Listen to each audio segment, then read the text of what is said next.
오늘 성경 말씀은 누가복음 11장 11절에서 19절이 되겠습니다. 제가 홀수 여러분 짝수 교독합니다. 예수께서 예루살렘으로 가실 때에 사마리아와 갈릴리 사이로 지나가시다가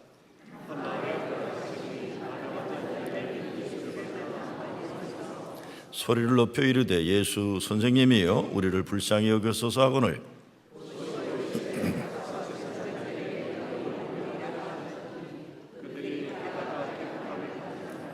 그 중에 한 사람이 자기가 나은 것을 보고 큰 소리로 하나님께 영광을 돌리며 돌아와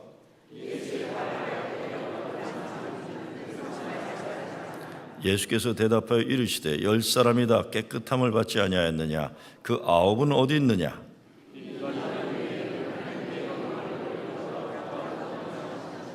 그에게 이르시되 일어나 가라 내 믿음이 너를 구원하였느니라 하시더라. 아멘.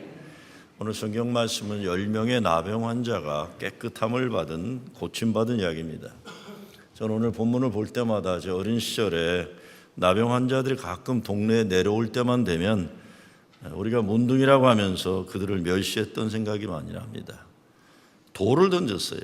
애들만 돌 던진 게 아니라 어른들도 그 사람들 내려오면 돌을 던지면서 소리 질러서 쫓아보냈습니다. 애들이 우르르 몰려가서 그렇게 못되게 놀면 동네 어른들 가운데 누구 한 사람이라도 얘들아 그러지 마라. 저 사람들도 사람이란다. 그러는 사람이 하나도 있었어야 돼요. 근데 그런 사람이 하나도 없었던 것입니다. 우리는 힘없는 사람들에게 함부로 해도 되는 것을 당연하게 여기며 살아왔습니다. 아무리 힘없고 흉한 질병을 가진 사람이라고 해도 어떤 문제가 많은 사람이라고 해도 기본적으로 사람은 사람으로서 사회가 나라가 지켜줘야 할 기본 인권과 존엄이 있는 것인데 그런 것이 너무 쉽게 무시되는 세상에서 오래 살았습니다. 문둥병은 흉하게 얼굴이 일그러지기도 하고 자기도 모르는 사이에 손가락이나 발가락 때로는 코나 귀가 떨어져 나가기도 하는 처참한 질병 가운데 하나입니다. 제가 오래전에 소록도에 갔을 때 거기 박물관 관장이었던 분이 그런 얘기를 합니다. 목사님, 우리는요 세상만 버린 게 아니라 가족도 버렸습니다. 가족도 버리는 흉악한 질병이에요. 예수님 당시에도 그랬지만 현대 사회에서도 그들은 사람들이 사는 곳에 살 수 없이 격리되어 살아 있어요. 한국에는 소록도가 있고 미국에는 데미안 신부가 있었던 몰로카이 섬이라든가 어느 나라나 그런 데가 다 있어요. 근데 이런 일은 오늘날도 사람들 사는 곳에 살 수 없는 사람들이 많이 있습니다. 사회가 버리고 때로 가족마저도 버리는 병에 걸리는 사람들이 있는 겁니다. 몇 년 전에 I Can Speak라는 위안부 영화가 나왔었습니다. 내용은 일본 천황폐하를 위해서 일본 군대를 위해서 애국하는 일이라고 해서 어린 소녀들을 다 집을 떠나 위안부로 몸을 마음대로 헤쳐놓고 돌아오니까 집에서 오빠들이 아버지가 창피하다고 돌아오지 말라고 해서 다시 떠나야 했던 여인들의 아픈 이야기입니다. 아프다고 말도 못하고 민족의 고난 역사 가장 큰 희생자리인데 나라는 말할 것도 없고 가족들조차 집에 못 오도록 몰아낸 시대의 희생자들입니다. 나병은 육신의 질병만이 아니라 사회적으로 종교적으로 버림받는 끔찍한 질병이었습니다. 어느 사회나 이런 질병들이 있는데 예수님은 이런 사람들을 고쳐주신 것입니다. 나병 환자들이 고침받았다. 예수님께 그들이 고쳐달라고 외치니까 예수님이 제사장들에게 가서 너의 몸을 보이라 명령하십니다. 그 말씀에 순종해서 가는 길에 이미 몸이 깨끗해졌다 그렇게 되어 있습니다. 그게 얼마나 좋았겠습니까? 제사장에게 보이라는 것은 육신의 질병만 고침받는 게 아니라 사회적으로 종교적으로 버림받았던 삶이 회복되는 것을 얘기하는 거예요. 그들의 인격과 인권이 회복되어야 하는 것을 말해주고 있는 겁니다. 말씀에 순종해서 가는 길에 고침받았다는 겁니다. 아이들 얼굴에 여드름 하나만 나도 부모도 속상합니다. 아이들 자신들은 또 얼마나 속상하겠어요. 그러니까 문둥병에 걸렸다가 고침받았다는 건 기가 막히게 감사한 일입니다. 근데 10명 중 1명, 사마리아인 한 사람만 예수님께 돌아와 감사를 드렸습니다. 어떤 성사학자들은 다른 9명이 나병 환자일 때 같은 신세인 사마리아인을 자기들과 지내도록 붙여줬는데 워낙 소외당하는 사람들이니까 고침받게 되니까 다시 인종과 민족 감정이 살아났다. 그게 또 소외시켰다, 이렇게 설명합니다. 우리 인간이 얼마나 못돼 먹은 것들인지 보여주고 있는 내용입니다. 그리고 11절 말씀에 보면 예수님이 예루살렘으로 가실 때에 사마리아와 갈릴리 사이로 지나가시다가 되어 있어요. 의미를 우리가 깊이 생각해야 됩니다. 예루살렘으로 간다는 것은 이스라엘 종교와 정치의 중심으로 간다는 겁니다. 거기 성전이 있잖아요. 그런데 예수님이 예루살렘으로 가는 길에 사마리아와 갈릴리 사이로 지나가셨다는 것은 그건 우연한 걸음걸이를 얘기하는 게 아니라 누가복음이 그 의미를 우리에게 제시해 주고 있는 겁니다. 사마리아는 유대인들이 가장 멸시하는 땅입니다. 그런데 사실 역사적으로 보면 동족이에요. 강대국 제국들에 의해서 나라가 망하면서 할 수 없이 서로 갈라져 했던 동족들이에요. 역사의 희생자들이에요. 그러나 같은 동족인데 사마리아인을 유대인은 가장 비하하는 겁니다. 갈릴리는 같은 유대 땅인데 가장 척박한 버림받은 가난한 사람들의 땅입니다. 갈릴리는 곡창지대라고 했습니다. 식량이 많이 나오는데 예루살렘으로 다 뺏겨가고 말아야 하는 그런 땅이었다. 척박한 땅이었다. 그런데 예루살렘 사람들은 그 땅을 강도들의 땅이라고 했고 히브리어 표현으로는 암하레츠라고 하는데 그것은 땅의 사람들이다 하는 뜻입니다. 그들은 땅의 사람들이다. 예수님의 생애를 보면 예루살렘으로 가셔서는 새 역사를 위한 개혁적인 사역을 하시고 사마리아에 가서서는 사마리아 사람들도 하나님의 자녀로서 회복되어야 할 거룩한 자화상의 회복의 사역을 하시고 갈릴리에 가서서는 천국의 복음을 가리키시고 제자들을 택하시고 병자들을 고쳐주시는 역사를 하시는 겁니다. 그때 하나님의 거룩한 백성이라는 거룩한 자화상을 회복시켜 주시는 거예요. 예수님은 사마리아와 갈릴리 사이에 있는, 여러분 생각해 보세요. 그 사마리아도 못 살고 그 척박한 갈릴리에서도 못 살고 그 사마리아와 갈릴리에서도 밀려나온 그들만의 버림받은 공간의 사람들이에요. 근데 이들을 고쳐주셨다. 혁명적인 세상의 아름다운 새 역사를 제시하는 겁니다. 어마어마한 일을 하신 거예요. 그런데 문제는 단 한 사람만 돌아와서 감사를 드렸다는 거죠. 사마리아 사람만. 18절에 보면 예수님이 그를 이방인이라고 하는데 이 이방인 외에는 하나님께 영광을 돌리러 돌아온 자가 없느냐. 일어나 가라, 내 믿음이 너를 구원하였느니라 말씀합니다. 말하자면 그 9명은 구원까지는 못 받은 거예요. 그렇죠? 병만 고침 받은 거예요. 예수님은 병만 고치는 것이 아니라 이 사람이 세상에서 사람답게 존중받고 살아갈 조건을 만들으시고 영원한 생명의 구원을 주신 거예요. 더 나아가서 사마리아와 갈릴리 사이에 살아있던 변두리 인간들이었지만 하나님 나라에 책임 있는 존재로 쓰임받게 하시려는 겁니다. 그러니까 자기 자신의 개인적인 문제만 해결된 게 아니라 이 사람은 예수님의 하나님 역사에 동참할 수 있는 제자가 되는 거예요. 근데 9은 나병 환자였지만 유대인이었던 인간들은 아무도 와서 감사하다고 말을 안 합니다. 오늘 예수님 말씀 생각하면서 감사가 뭔가 생각해 볼 필요가 있습니다. 첫째, 은혜를 아는 사람에게 참 행복이 있습니다. 고양이하고 개가 주인을 대하는 태도가 다르다고 합니다. 고양이는 주인이 잘해주면 내가 예뻐서 잘해주는구나 저것이 이렇게 생각한대요. 근데 개는 잘해주면 우리 주인님이 참 좋은 분인가 보다 이렇게 생각해요. 그래서 개는 충성을 바친다는 거예요. 고양이는 잘해줄 때만 지켜주는 거예요. 사람들이 감사할 줄을 모르는 것은 자기가 뭐가 된다고 생각하고 착각하기 때문에 그래요. 그러니까 예수님 때문에 하나님의 축복 가운데 살고 있다는 기본적인 은혜를 모르는 겁니다. 은혜를 모르는 거예요. 오늘 본문 말씀에 나오는 9명의 나병 환자들 병 고침 받은 다음에 예수님 생각지도 않고 사라져 버렸어요. 모두 유대인들이었다. 왜 그랬겠나? 당연하게 생각한 겁니다. 이제 병이 나았으니까 딴 세상 사람들처럼 살 수 있게 된 거예요. 그러나 사마리아 사람은 병을 고침받았어도 그 사회에서 소외당하는 사람인 겁니다. 목회하면서 어렵고 힘들 때는 기도도 열심히 하고 교회생활 잘하는 것 같은 사람들이 있어요. 그런데 자기가 원하는 거 이루어지면 교회생활 나 몰라라는 사람들 참 많이 봐요.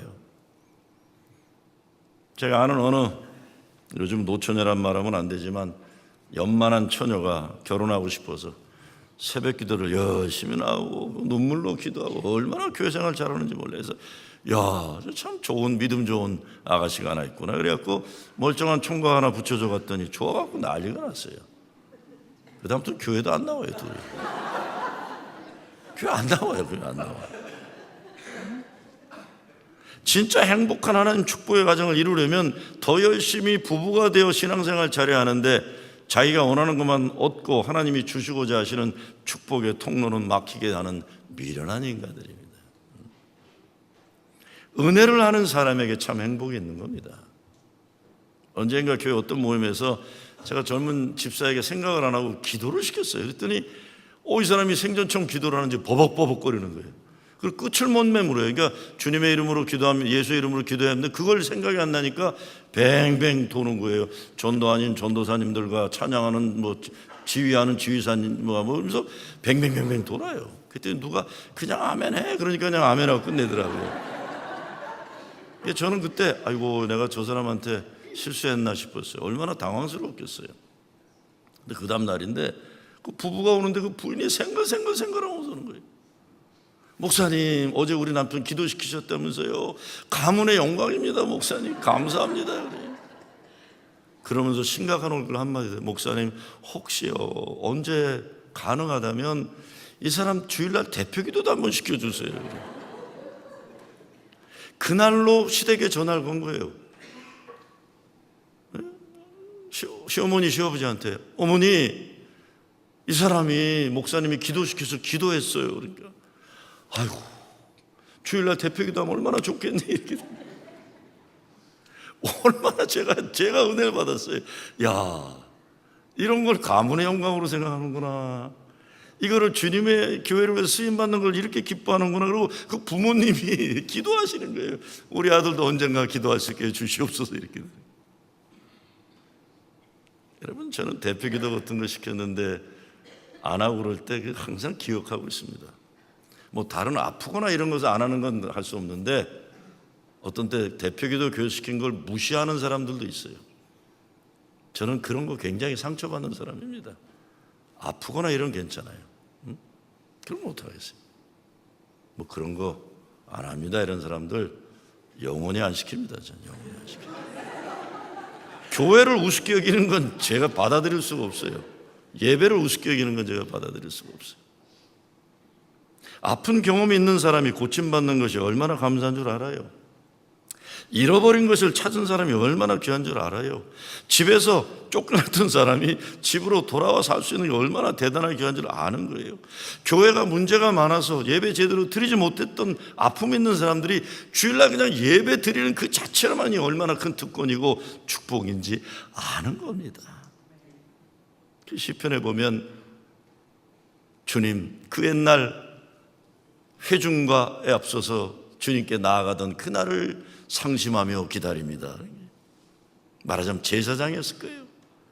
근데 무슨 일인지 미끄러진 거예요. 그러고는 예배 자리에 못 가면서 아파하는 그 시가 있는 거예요. 당연하게 생각하지 말아야 감사를 하는 겁니다. 건강도 생명도. 어제 제가 전병선 장로님하고 얘기하다 그 얘기했어요. 제가 어제 기도원 예배드리다가 여러분 용서하세요. 제가 어느 순간에부터요 양말 신는 게 힘들더라고요. 양말 신다 까당까당 넘어져요. 한 발이 지탱이 안 되니까요. 장로님 웃으시더라고요. 장로님 아시니까. 양말을 신는 게 그게 일 중에 하나. 무릎이 약하니까 무릎이 건강도 생명도 오늘 잠자리도 아침밥도 저녁밥도 당연한 것 아니에요. 내 부모도 내 자녀도 내 아내도 내 남편도 절대로 당연한 것 아닙니다. 내 교회도 내 학교도 내 직장도 당연한 것 아니에요. 잃어버리고 나면 뭔지 알게 됩니다. 저는 나이를 먹어가면서 가장 많이 반성하는 것이 내가 중요하다고 생각하는 일에 집중하느라고 사람이 기본적으로 지켜내야 하는 인간 도리를 많이 소홀히 한 거예요. 그래서 저를 잘 아는 사람들이 저에게 이기적인 인간이라는 말을 가끔 해주고, 특별히 저희 집사람이 늘 너는 이기주의자라고 얘기를 해주세요. 옛날에 그런 말 들으면 야, 인생의 별것 아닌 시시한 것 가지고 나 같은 시대의 인물의 시간과 에너지를 낭비하라고 만드는구나 무시하고 그랬어요. 근데 살아가면서 많이 생각하는 것은 나는 내가 해야 하는 일과 목적이 중요해가지고 항상 앞으로 나가는 일이 바빴던 사람이라는 것, 그래서 오늘 지금 이 사람들을 귀하게 여기고 감사하지 못하고 목적을 향해 돌진하기만 했다는 반성이 참 많아요. 언젠가 후배 목사가 어려운 수술을 앞두고 있다는 말 듣고 연락을, 야, 너 왜 그런 어려운 수술을 하고 있는데 나에게 말을 안 했냐 그랬더니 그 친구가 이렇게 얘기해요. 목사님 바쁘신데 저의 그런 문제를 말씀드리는 것이 신뢰가 될 것 같아서 그랬습니다. 제가 많이 반성했어요. 야, 내가 그런 사람이구나. 선배들을 만나면 당신들 나에게 잘해준 것이 뭐 있어? 이런 식으로 비판하고, 후배들을 만나면 인생 그렇게 시시하게 살지 말아라 무시하고 그랬던 것 아닌가 반성하는 거예요. 그렇게 살지 말자. 얼마 전 제가 설교를 하면서 나성에 계신 저보다 20년 연세 많은 선배 목사님이 오랜만에 전화하셔서 저한테 형님이라고 했던 이야기를 제가 설교 가운데 한 것 기억하실 거예요. 인간 도리 지켜내지 못하면 후회한다고 했어요. 그랬더니 교인 한 분이 제가 12월에 LA에 집회 가는 걸 아시고는 그때 은퇴하신 선배 어른들 식사 모시면 어떻겠는가, 식사 비용을 내시겠다고 그러시더라고요. 그래서 좋다. 그래서 며칠 전에 나성에 계신 80 중반에 계신 선배 어른께 전화를 드렸어요. 목사님, 저 12월에 LA 가는데 전 선배 어르신들 좀 모시고 싶은데 12시에 좀 식사 모시고 싶습니다. 그랬더니 그분이 대답을 안 하시고 머뭇머뭇거리세요. 그래서 나는 이게 밥 한 끼 먹으라고 나오는 게 번거로워서 노인네가 그러시나 보다 생각했어요. 그래서 제가 목사님, 힘드시면 괜찮아요. 그냥 어른들 번거롭게 해드리고 싶진 않은데 목사님 괜찮아요. 괜찮지 마세요. 그랬어요. 그랬더니 갑자기 그 어른이 야야 아니야. 지금 김 목사가 식사 대접한다 그러면 사람들이 너무 많이 올 것 같은데 어떡할까 지금 생각하고 있는 거야. 마음이 짠해지더라고요. 왜냐하면 7년 전인가 제가 LA에 KMC 지방 집회 한번 갔다가 그때 그 목사님한테 부탁을 드린 적이 있었어요. 난가지 원로 목사님들 모시겠다 그랬더니 이거 많을 텐데 괜찮아. 그래서 네, 한 20명 30명 되겠지 생각했어요. 몇 명이 온 줄 아세요? 60명이 왔어요. 60명. 그래서 그때 집회에서 받은 강사비 다 거기다 넣은 거예요. 근데 그 어른이 그걸 기억하시는 거예요. 그러면서 머뭇머뭇거리시는 거예요. 야, 너무 많은데 어떡하냐. 그러면서 하시는 말씀이 연합감리교 은퇴 목사만 초청하겠노라. 그러면서 더 하시는 말씀이 내가 명단을 보낼 텐데 네가 원치 않는 사람은 빼라 또 그러시는 거예요.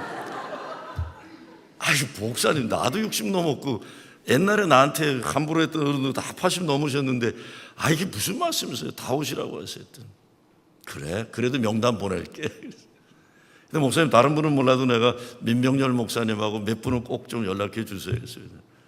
너무 오래전에 분들이 계시기 때문에 한 번도 안 만났기 때문에. 80세가 다 넘으신 어르신들이 후배가 식사 모시겠다고 했더니 기뻐하시고 고마워하시는 것, 진짜 사람 구실 좀 하면 살아야 되겠다.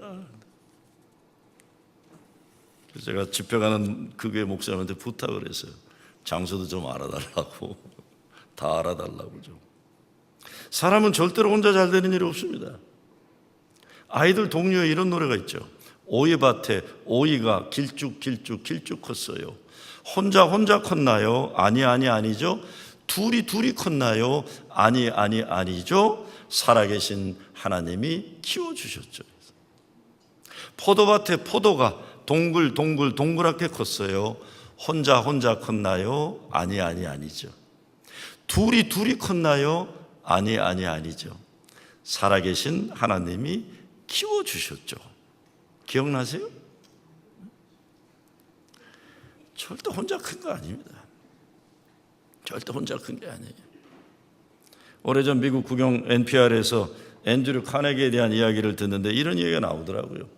스코틀랜드에서 너무 가난해가지고 밥도 제대로 먹지 못하는 인생 살다가 미국에 이민을 와서 신문팔이부터 시작한 인생으로 시작해서 미국을 움직이는 큰 재벌이 된 다음에 미국의 기업가들을 모아놓고 이런 말을 앤드류 카네기가 했다는 겁니다. 여러분, 우리가 미국에서 가진 가장 큰 재벌들이 된 것은 절대로 우리 자신들만이 잘해서가 아닙니다. 기업을 위해서 수고한 노동자들과 직원들이 있고 우리 물건들을 팔아주는 손님들이 있고 우리가 안전하게 기업을 운영할 수 있도록 지켜주는 나라가 있는 것입니다. 그러니 우리 재산은 우리 개인 소유가 아닙니다. 절대로 자녀들에게 유산을 남겨서는 안 됩니다. 책임 있는 기업인이 되어 사회를 위해 나라를 위해 축적된 부를 돌려야 합니다. 미국의 진정한 부강한 나라가 되시는 건 이런 훌륭한 철학을 가진 기업가들이 있다고 저는 생각해요. 천박한 자본주의가 아니라 건강한 자본주의가 가능한 거예요. 하나님께 감사드리고 하나님이 주신 이 땅의 물질들 가지고 하나님이 기뻐하시는 일을 위해 쓰임받는다는 것이 거룩한 일입니다. 감사는 모래 아래 쇳가루들을 모을 때 손가락으로는 안 모아지지만 자석을 하면 다 모아지듯이 감사는 감사의 마음이 있을 때 하나님의 사랑과 은혜를 깨닫고 모을 수 있는 거예요. 그래서 감사하는 사람들에게는 두 번째 감사의 조건들이 일어납니다. 불평을 일삼는 사람들은 불평의 조건이 일어나는 겁니다. 바울이 범사에 감사라는 말씀은 명령이었어요. 예수 믿는 사람들은 범사에 감사하는 것이 하나님의 뜻에 순종하는 겁니다. 그래서 4개월이면 건너갈 광야를 40년 걸린 것은 하나님의 은혜에 감사하지 않고 불평하는 결과가 있다고 얘기하는 겁니다. 열이 다 깨끗함을 받지 아니하였느냐? 그 9은 어디 있느냐? 아마 한 명은 너무 좋아서 잊어버렸을 수도 있을지도 몰라요. 그렇죠? 아니면 예수님이 말씀으로 명령하셨기 때문에 그 별거 아니라고 생각할지도 몰라요. 그래서 감사하지 않는 걸 합리화했을지도 몰라요. 그러나 분명한 것은 예수님께 감사를 드린 사마리아인만이 내 믿음이 너를 구원하였느니라. 감사드리지 않으면 옛날 그 생활로 돌아가는 거예요. 눈에 보이는 것만 해결되는 거지 하나님이 주시고자 하시는 하늘의 것은 은혜를 형통함을 맛볼 수 없는 겁니다. 감사하면 감사의 조건이 넘치는 거죠. 내성마비로 몸을 움직이지 못하지만 아름다운 믿음의 시를 많이 쓴 송명희 시인이 나라는 시를 썼습니다. 감사하는 기도문이에요. 나 가진 재물 없으나 나 남이 가진 지식 없으나 나 남에게 있는 건강 있지 않으나 나 남이 있는 것 없는 것 있으니 나 남이 못 본 것을 보았고 나 남이 듣지 못한 음성 들었고 나 남이 받지 못한 사랑 받았고 나 남이 모르는 것 깨달았네. 공평하신 하나님이 나 남이 가진 건 나 없지만 공평하신 하나님이 나 남이 없는 것 같게 하셨네. 예배에 가장 중요한 게 감사합니다. 그래서 우리 교회는 예배당에 들어오면서 헌금통에 감사헌금 드리시잖아요. 헌금하시는 게 들어오면서 저는 예배 시간 교인들이 헌금통 앞에서 기도하고 헌금 드리는 것 보면 그 자체가 큰 은혜가요. 감사가 없으면 예배 드리는 게 못하고 자기 자신의 필요 충족이 목적이 되는 이기적인 인생이 되고 마는 것입니다. 그래서 15절 말씀에 보면 병 고침받은 나병 환자가 큰 소리로 하나님께 영광을 돌리며 이렇게 돼 있어요. 근데 보세요. 나병에 걸렸던 사람이 고침을 받았다는 것은 멀쩡한 사람이 됐다는 거예요. 그렇죠? 멀쩡한 사람이 됐다는 건 나병에 걸리지 않은 사람이 됐다는 거예요. 그러니까 병에 걸렸다가 멀쩡하게 된 것이 감사하다면 병에 걸리지 않고 그냥 멀쩡한 사람들은 얼마나 감사한 겁니까? 그러니 병에 걸리지 않은 사람들은 정말 펄쩍펄쩍 뛰면서 하나님께 영광 돌리며 예배를 드려야 하는 거예요. 그렇죠. 병에 고침받은 게 감사한 것만 아니라 병 안 걸린 걸 감사하는 거예요. 사실 나병 환자들이 드는 기도가 아픔을 느끼게 해달라는 기도가 많은 거예요. 하나님, 나도 성한 사람들처럼 손가락이 아프게 해주세요. 아파야 이게 떨어지는 걸 막을 수 있는 건데 아프지가 않은 거예요. 우리도 아픔을 느낄 수 있는 능력을 주시옵소서. 그러니까 역설적으로 아픔을 느끼는 자체가 우리가 건강하게 살아있다는 겁니다. 아픔을 느끼는 자체가 사랑해야 될 사람이 있다는 걸 얘기를 해주는 겁니다. 어떤 분이 사업을 해서 돈을 잘 벌었어요. 돈을 좀 잘 벌게 되니까 딴짓을 하다가 결국에는 젊은 여자하고 살림을 차렸어요. 그런데 사업이 어려워지면서 망했어요. 망하니까 그 여자는 도망갔어요. 이게 완전 인간 우습게 돼버린 거예요. 그러니까 체면이 있으니까 동네에서 못 살고 멀리 딴 곳에 가서 돈 벌려고 했는데 이게 제대로 되지 않았어요. 나이가 먹어서 몸도 시들시들하고 되는 것보다 안 되니까 자녀들이 병을 얻게 되고 그러니까 자녀들이 어머니를 설득해서 집으로 살게 모셔온 거예요. 집으로 돌아와서 정신 차리고 예배를 나오기 시작하더니 그분이 저를 찾아와서 이렇게 말하더라고요. 제가 원래부터 알던 분이니까, 목사님, 제자리로 돌아오기까지 참 오래 걸렸어요. 제자리에 있을 수 있다는 것이 이렇게 귀중한 줄 정말 절실하게 깨달았습니다. 우리가 너무 교만해요. 사실은 욕심이 너무 많아. 제자리에 있을 수 있다는 게 이렇게 귀한 것인지를 몰랐다는 거예요. 제자리에 있는 여러분, 정말 하나님께 영광과 찬양과 감사를 돌리셔야 합니다. 하나님의 은혜가 아니면 여러분 지금 이 자리에 이렇게 사는 거 불가능한 거예요. 기독교 작가 필립 옌스가 이렇게 말합니다. 오랜 세월 나는 꽤 똑똑한치 않은 소비자의 태도로 교회를 대했다. 무슨 물건이든 내 앞에 내놔라. 내가 값을 매기리라. 어디 내 마음에 드는 예배인가 보자. 키를 켜고 오르는 사람들이 교회를 일종의 극장으로 여긴다고 말했다. 영국 배우들이 잘하면 환호를 올린다. 그러나 교회는 그 반대다. 하나님이 우리의 예배를 구경하는 관람객이다. 나의 예배로 오늘 하나님께서 기뻐하셨는가? 이것이 우리의 관심이어야 한다. 관심이어야 한다. 마지막으로 감사의 삶이 우리 공동체의 관심이 되어야 됩니다. 감사절의 전통은 영국에서 메이플라워를 타고 대서양을 건너 플리머스 항에 도착하고 청교도들이 추운 겨울 살아날 수가 있었던 것을 감사하면서 드린 전통이 시작이다. 그런데 청교도들이 살아날 수 있었던 그 땅에 먼저 와 살고 있던 네이티브 아메리칸들, 이 땅의 원래 주인 되는 원주민들이 그들을 도와줘서 농사를 잘 짓게 되고 추수에 감사할 수 있었던 것이에요. 그렇기 때문에 미국은요, 살기 위해 이 땅을 찾아온 나그네들과 이민자들을 배척하면 안 되고 살 수 있게 도와준 이 땅에 진짜 원주민들에게 감사할 줄 알아야 하는 것과 동시에 이민자들은 물론 생존을 위해 미국 땅을 찾아오는 사람들에게 너그러울 줄 알아야 하나님 축복받는 나라 되는 것, 은혜의 백성 되는 겁니다. 요즘 많이 나오는 말이 아기 예수의 부모 요셉과 마리아도 난민이었단 말하잖아요. 왜? 예수가 태어났을 때 헤로드 왕이 죽이려고 해서 유대 땅에 살 수가 없어서 마리아와 요셉이 애굽 땅으로 피신하는 거예요. 예수의 부모도 난민이었다는 말이 성경적인 얘기예요. 특별히 예수 믿는 사람들은 법적으로 보호받지 못하는 나그네와 난민들에게까지도, 그들까지도 보호해내는 마음과 사랑의 실천이 있어야 하는 겁니다. 저 내년 2월에 미얀마와 태국 국경 지역에 있는 난민 캠프를 방문하게 돼요. 난민 캠프예요. 그 태국 교회협의회가 초청을 하는 형식으로 해서 가서 그냥 가서는 안 되니까 태국 정식으로 교회협의회가 그를 조사단을 구성한 거예요. 근데 저 개인적으로는 난민 문제만이 아니라 이번 방문에서 이루고자 하는 것은 가난한 나라 여린 여성들이 성매매로 팔려오는 것을 막는 선교단체를 찾아내기 위해서 그걸 이미 부탁을 했어요. 그런 단체 찾아달라. 휴먼 트래피킹. 가난하기 때문에 아시아의 여자, 유럽의 여자, 아프리카 여자들이, 남미 여자들이 팔려가는 이 시대의 노예들, 이거 막는 선교단체. 교회 한 분이 이 목적으로 성경음을 내셨기 때문에 제대로 선교하는 단체 찾아내려는 시도예요.